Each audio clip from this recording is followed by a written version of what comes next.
मीमांसा दर्शनम तृतीयाध्याय। प्रश्न, ईश्वर के निराकार स्वरूप का वर्णन। जो लोग ईश्वर का अवतार सृष्टि को बिना कर्ता और बिना उपादान कारण के ही उत्पन्न होना मानते हैं, यह असंभव होने से और युक्ति प्रमाण रहित होने से स्वीकार योग्य नहीं। क्योंकि यजुर्वेद 32:3 में कहा है, न तस्य प्रतिमा अस्ति, उसकी कोई मूर्ति नहीं। यजुर्वेद 40:8 में वह नस नाड़ी और शीर के बंधन से रहित है। यजुर्वेद 31:19 में समस्त विश्व में व्यापक है, ओतप्रोत है और कभी पैदा नहीं होता। योग वशिष्ठ 1:24 में अविद्या आदि पंच क्लेशों से रहित, कर्म फल और उनकी कामना वासनाओं से भी रहित है। दूसरे, किसी वस्तु का बनाना पैदा करना रूप कठिन कार्य तो ईश्वर बिना शरीर धारण किए ही कर देता है, और बिगाड़ना मारना रूप सरल कार्य हेतु जन्म मरण के चक्कर में क्यों कर आवे। जब बिना कारण के कोई भी वस्तु संसार में उत्पन्न नहीं होती, फिर यह महान सृष्टि क्यों कर कारण के बिना हो सकती है। इसका उपादान कारण प्रकृति है, बनाने वाला निमित्त कारण ईश्वर है और साधारण कारण उसकी अपनी ज्ञान बल क्रिया है। जो लोग यजुर्वेद 31:1 में ईश्वर के हजारों सिर, हाथ, पैर और आंखें मानते हैं, वे भी असंभव है। इसलिए इस मंत्र में रूपक अलंकार से ईश्वर की सर्वव्यापकता का वर्णन है, जिसमें संपूर्ण प्राणियों के हजारों लाखों सिर पैर हैं, न कि ईश्वर के इत्यादि। वेद में जैसा संधि पूर्वक लिखा है वैसा ही पाठ करना चाहिए। प्रश्न, यज्ञ पूर्व दीप जलाना क्यों आवश्यक है। यज्ञ से पूर्व दीपक अवश्य जलाना चाहिए, जिससे अग्नि बुझने पर उससे पुनः जलाई जा सके। प्रश्न, वेद के अनुसार कर्म करने से ही लाभ प्राप्त होता है। ये ज्ञात जिन जिन मंत्र और द्रव्यों का वेद निषिद्ध कर्मों का निषेध किया है, उनको कभी ग्रहण नहीं करें। जैसे रोगी को वैद्य कभी बल बुद्धि वर्धक गौ घृत दुग्ध आदि को सेवन से रोकता है। यदि वह वैद्य की बात मान करके पथ्य करता है तो उसे अवश्य घृत दुग्ध के बिना भी स्वभाव लाभ हो जाता है। इसलिए लोकोचित में कहा है 100 दवा 1 परहेज। और भी स्पष्ट करते हैं, जिस जिस मंत्र से जिस जिस क्रिया का विधान किया है, उससे वही क्रिया मंत्रांत में करनी चाहिए। मंत्र पूर्व या मध्य में भी नहीं करनी चाहिए। मंत्रांते क्रिया कार्या इति, और संस्कृत द्रव्य को ही यज्ञ में प्रयुक्त करें, कीड़े युक्त अशुद्ध को नहीं। क्योंकि जो यजमान कीड़े आदि युक्त अशोधित द्रव्यों से द्रव्य यज्ञ करता है, वह सुसंतान गौ आदि पशु और स्वस्थ आदि से रहित हो जाता है। जैसे शब्द का और प्रत्येक शरीर के अंगों का महत्व है, वैसे ही यज्ञ की अंगीभूत एक एक क्रिया का महत्व होता है। जैसे ओम देव सविता, इस मंत्र से यज्ञ के चारों ओर जल सिंचन करें, जिससे कोई कीड़ा आदि बाहर से यज्ञ में न आवे और चारों ओर शांति का वातावरण बना रहे। जो तत्व लोक और वेद में अहानिकारक कहे हैं, उनको ही करें। स्वर्ग कामो यजेत, सुख शांति चाहने वाला शुभ कर्म करे, यज्ञ करे। अवश्यमेव भोक्तव्यम कृतम कर्म शुभ अशुभम। किए हुए शुभ अशुभ कर्मों का फल वैसे ही मनुष्य को अवश्य प्राप्त होता है। आत्मवत वर्तने से ही समाज, राष्ट्र और विश्व में सहानुभूति, सौहार्द और सुख शांति प्राप्त होती है। गंदे पदार्थों के सेवन से और कुसंग से कुसंस्कार पैदा होते हैं। जैसा अन्न वैसा मन, जैसी संगत वैसी रंगत इत्यादि लोकोक्ति है।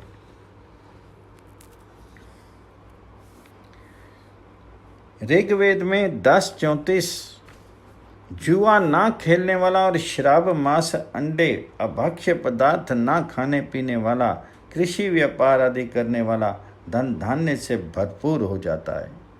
प्रश्न, यजमान यथाशक्ति दक्षिणा अवश्य देवे। ऋत्विजों को यथाशक्ति दान दक्षिणा देना संपूर्ण यज्ञ के फल को प्राप्त करने वाला होता है। हो तो यज्ञस्तु अदक्षिणा, दक्षिणा रहित यज्ञ का फल पूर्ण रूप से प्राप्त नहीं होता। दान पुण्य परलोक में सुख शांति की प्राप्ति भी कराता है। दक्षिणार्थ ही ऋत्विक कर्म करते हैं, न कि यज्ञ के फल की कामना से। यज्ञ फल तो यजमान को ही प्राप्त होता है। दक्षिणा यज्ञ कराने वाले को मानो यज्ञ कराने की प्रेरणा मन में उत्साह पैदा करती है। इसलिए कहा है, दक्षिणा की इच्छा से ही ऋत्विज लोग यज्ञ कराते हैं, ना कि यज्ञ के फल की इच्छा से।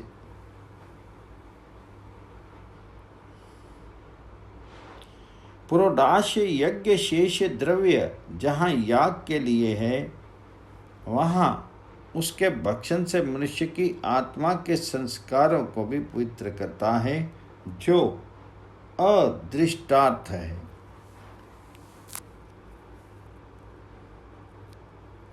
यजमान के लिए यज्ञ शेष का भक्षण करना विहित है और अन्य ऋत्विजों को भी उसका सेवन करना चाहिए। प्रश्न, अपने प्रिय को अभीष्ट इच्छा अवश्य बतलावें। कामेष्टि कर्म का बोध भी तब तक नहीं होता जब तक वह यजमान दूसरों को अपने अंदर की भावना को प्रकट न करे। प्रकट करने पर ही अन्य को ज्ञान होगा। प्रश्न, यज्ञ का अनुष्ठान उपांगों सहित श्रद्धा न करें। जैसे प्रधान प्रकृति याग में अंग सहित कर्म होते हैं, वैसे ही अंग सहित सभी विकृति याग करना चाहिए, क्योंकि यह सामान्य रूप से शास्त्र प्रवर्तित होता है। और यदि अंग रहित कर्म हो तो अंग की विशेष विधि भी नहीं होनी चाहिए। जैसा कि जिसके पुत्र ही ना हो, उसके खेलने के लिए खिलौने नहीं बनाए जाते, इसलिए गुण विधि है। वासोवत्स में अन्वाहार्य के धर्मों का अनुष्ठान है, परंतु वह दान साधन वत्स में पाक क्रिया कर्तव्य नहीं, क्योंकि वत्स में पाक करने से प्राणीवध होता है। प्राणीवध का निषेध श्रुति ने किया है। यथा गो आदि पशुओं की रक्षा वृद्धि करो। पाक क्रिया तो ओदन भात आदि के बनाने में होती है, इसलिए वस्त्र में भी पाक क्रिया उचित नहीं, क्योंकि इससे वस्त्र जल जाएगा। प्रश्न, गोदान महत्व। दानार्थ गौएं ही सबसे अधिक उपकारक होने से गायों का ही दान करना चाहिए। अश्व अज आदि का ना करना, क्योंकि उनका निषेध किया है।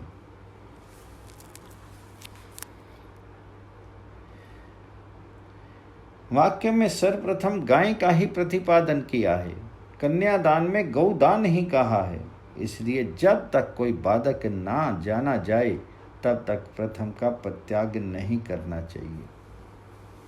इससे गौदान का ही नियम प्रतीत होता है। शास्त्र में भी प्रमाण आता है। इस प्रकार गौदान की महिमा का महत्व माना है। सबसे अच्छा तो यही है कि यजमान स्वयं सभी ऋतुजों को अलग अलग करके अपने हाथ से यथाशक्ति गौ आदि की दक्षिणा देवी।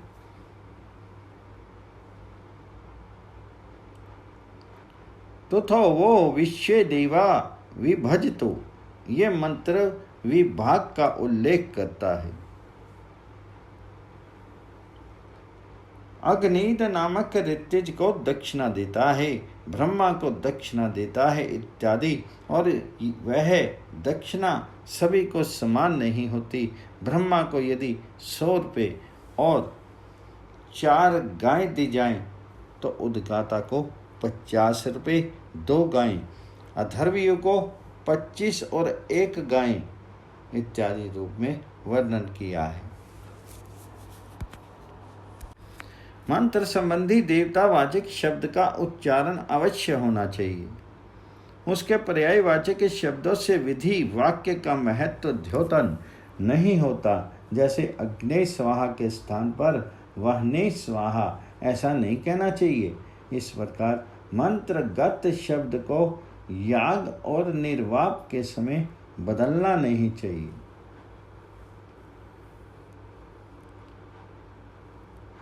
इदम अग्ने इदन्न ममा के स्थान पर इदम वहने इदन्न ममा, ऐसा विनियोग परिवर्तन नहीं करें। उसी शब्द की चतुर्थी विभक्ति प्रयुक्त करनी चाहिए।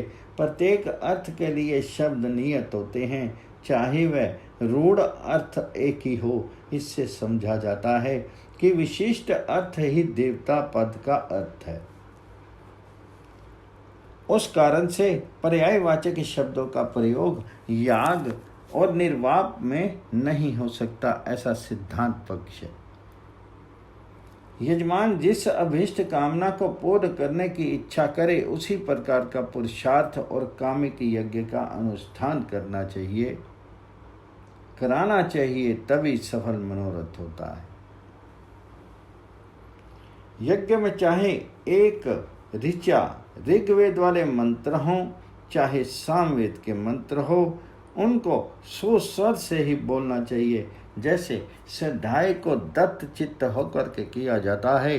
रथंतर, बृहद, वैरूप, वैराज, शाक्वर और रेवत, ये सभी भिन्न भिन्न साम गानों के नाम भी हैं। सत्र करने कराने वाले सभी ऋत्विक आदि दीक्षित होते हैं। उन्हें ब्रह्मचर्य व्रत का पालन करना चाहिए। उस समय मधु भक्षण नहीं करें। इस पूर्व पक्ष पर कहते हैं। प्रश्न, यज्ञ समय कैसे अन्न का सेवन करें?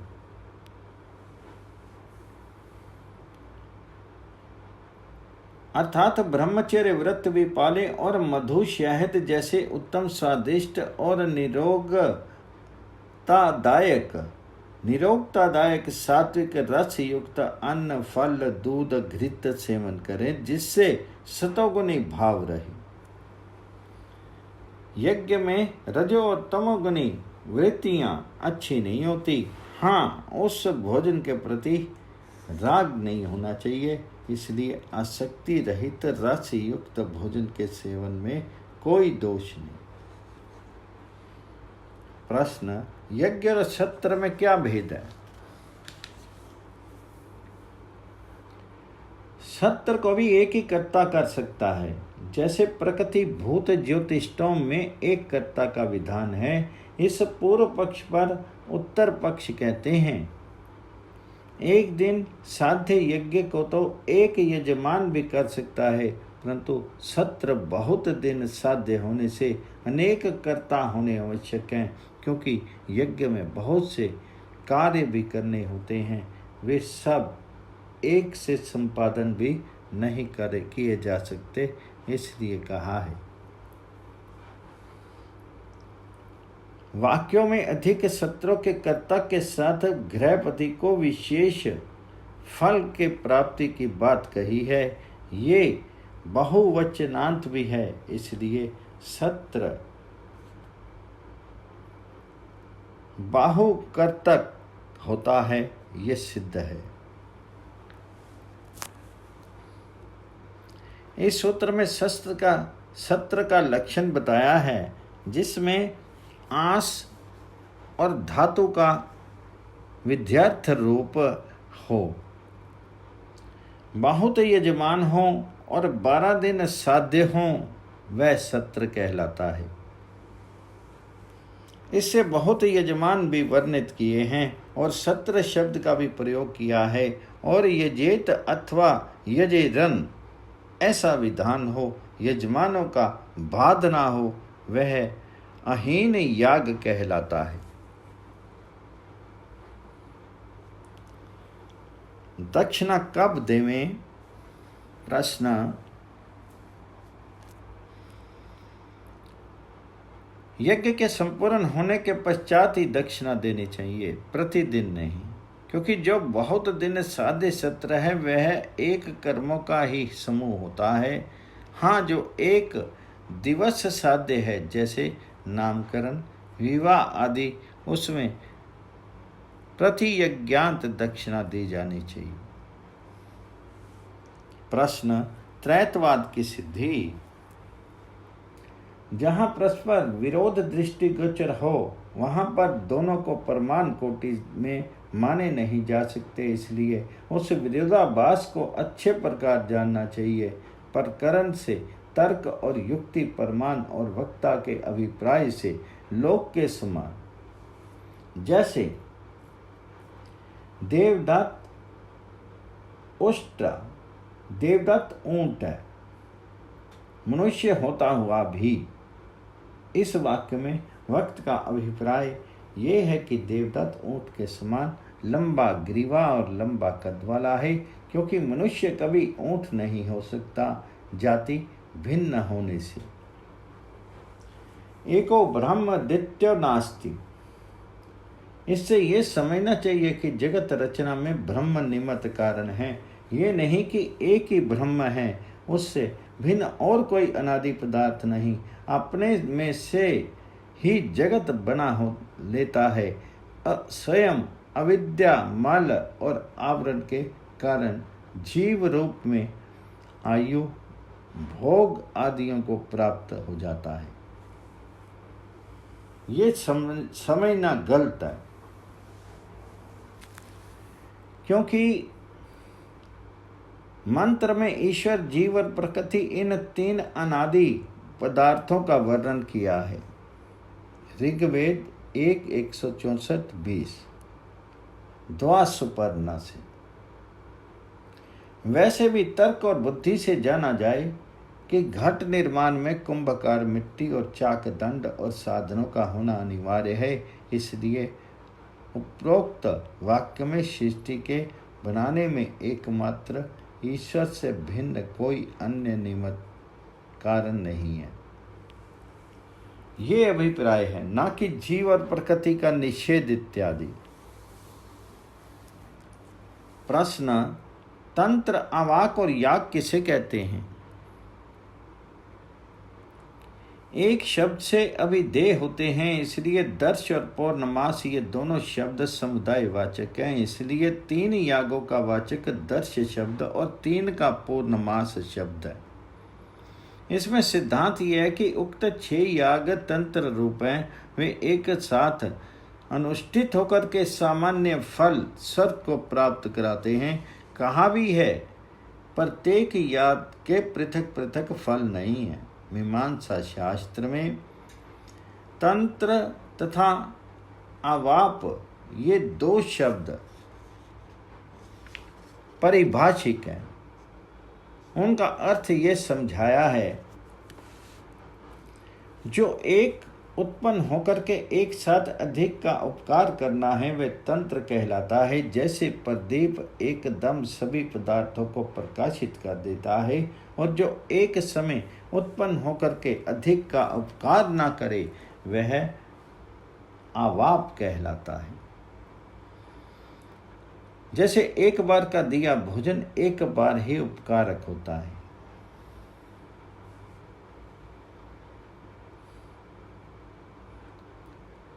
आरंभो व्यापारा क्रिया, इन तीनों का अर्थ एक ही है। यजेत यागम कुर्यात, याग करो, इस शब्द को सुनते ही तीन प्रकार की आकांक्षा उत्पन्न होती है। क्या करना, किससे करना, किस विधि से करना। यदि केवल याग शब्द का उच्चारण किया जाए तब उपरोक्त तीन आकांक्षाएं उत्पन्न नहीं होती। किसी विधि से करना कहते हैं और इसका प्रतिपादन समिधो यजति आदि अंग वाक्य करते हैं। इसका प्रतिपादन ना हो तो याग किस विधि से करना यही समझ में नहीं आ सकता। जितने अंग हैं वे सब प्रधान कर्म के साथ जुड़े हुए होते हैं, इसलिए सभी का अनुष्ठान होना चाहिए। किसी भी अंग का छोड़ने में प्रयोग में अंग वैकल्य आता है, जिससे फल सिद्धि होने में बाध प्राप्त होगा। इति चेत, ऐसा कहें तो ये बात पूर्ण रूप से उचित नहीं, क्योंकि सभी अंगों का संबंध मुख्य रूप से जुड़ा हुआ नहीं होता। इसलिए जो कर्म फल के साथ संबंध रखता है वह प्रधान कर्म, और जो कर्म प्रधान कर्म है के साथ संबंध रखता है वह गौण कर्म कहता है। अर्थात किसी एक गौण अंग का किसी कारण वाच्य अनुष्ठान ना हो सके तो ये नहीं होता कि उस याग का सर्था फल ही प्राप्त ना हो। हाँ, थोड़ा कम फल प्राप्त हो सकता है, ये तो माना जा सकता है। इसलिए मुख्य कर्म का एकांग विकार के कारण सर्था पर त्याग करना उचित नहीं।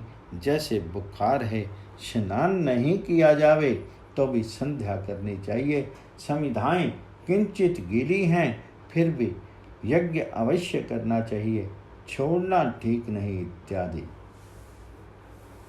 प्रत्येक यज्ञों के फल प्राप्त होते हैं, पर भिन्न भिन्न फल प्राप्त होते हैं। यदि सभी यज्ञों का एक जैसा ही फल प्राप्त होवे तो अनेक प्रकार के यज्ञों का कथन करना व्यर्थ हो जावे।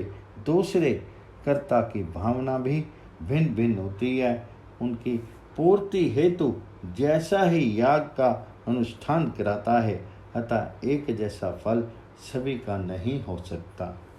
इति तृतीय अध्याय।